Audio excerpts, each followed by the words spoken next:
no centro administrativo. Essa é a casa do povo também, é a nossa casa, por isso que nós estamos concentrados aqui.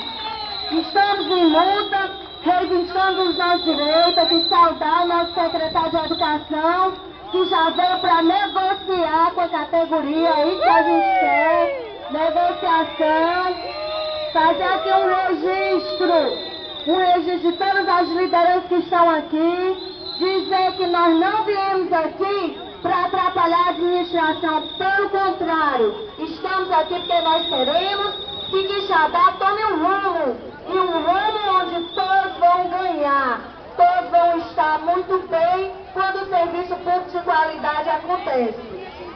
Queremos dizer também para os nossos companheiros que acompanharam que nós não estamos aqui para pedir a saída do prefeito, viu, companheiro? Não vamos distorcer o nosso evento, tá certo?